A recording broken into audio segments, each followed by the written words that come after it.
مكة بعد إسلام عمر غير مكة قبله. لقد والله عز محمد وأصحابه، حمزة ثم عمر.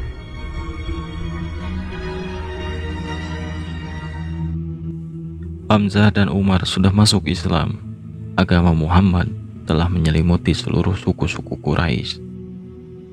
Seruan itu mengguntur dari mulut ke mulut di Mekah. Pada tahun kedua setelah Rasulullah SAW diutus, bagaimana mungkin dua lelaki terkuat di Mekah memutuskan untuk menjadi seorang Muslim?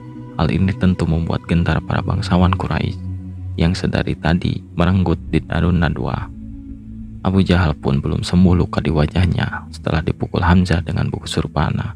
Keislaman singa padang pasir itu akan mengubah keadaan kaum muslimin dari diam-diam menjadi perkasa.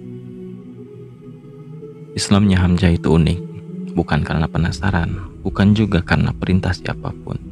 Jalannya menuju Islam adalah kemarahannya ketika Rasulullah SAW disakiti oleh Abu Jahal di Bukit Safa. Wallati in ra'aituka huna ba'd la'artakhanna ra'saka bil hajar.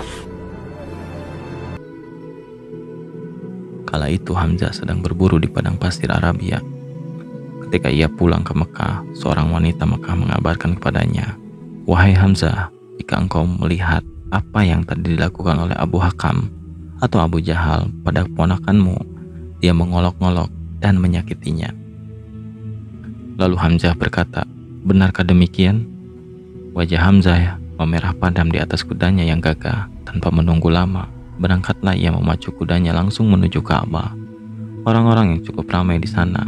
Ketika Hamzah sampai dengan busur panah masih digenggamnya, pandangannya melihat sekeliling dan ia temukan Abu Jahal sedang duduk. Tak perlu menunggu lama hingga Hamzah dengan marahnya dan datangi Abu Jahal, tak peduli dengan banyaknya orang-orang dari kabilahnya.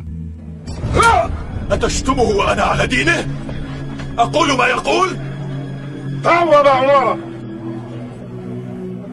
Lalu berkata, "Apakah kamu menghina Muhammad sedang aku ada pada agamanya?" Dan busur panahnya terayun keras ke wajah Abu Jahal hingga darah menetes. Orang-orang kaum Abu Jahal yang masih terbelalak tak percaya berusaha memisahkan antara keduanya, lalu bersiap memukul Hamzah. Namun Abu Jahal berkata lirih dan mengisyaratkan ketakutannya, "Biarkan Hamzah, sesungguhnya aku memang telah keterlaluan pada saudaranya sendiri." Tahukah kamu bahwa saat itu sebenarnya Hamzah belum masuk Islam? Dr. Hamdi Syekhan, dosen sirah Nabawiyah dari Universitas Islam Madinah, mengisah bahwa Hamzah saat itu mengatakan kalimat yang sebenarnya belum ia yakini sepenuhnya.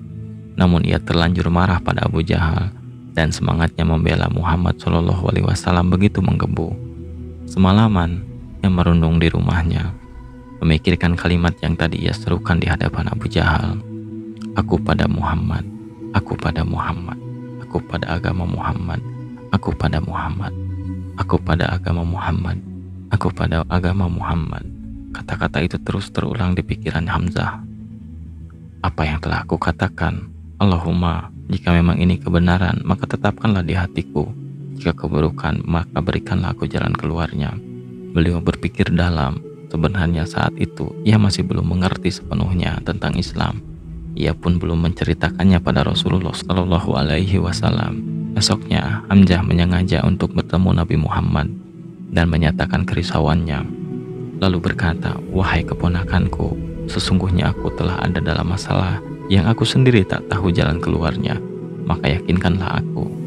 Rasulullah SAW menepuk dada Hamzah dan meminta pada Allah agar Islam masuk ke hatinya dengan kokoh.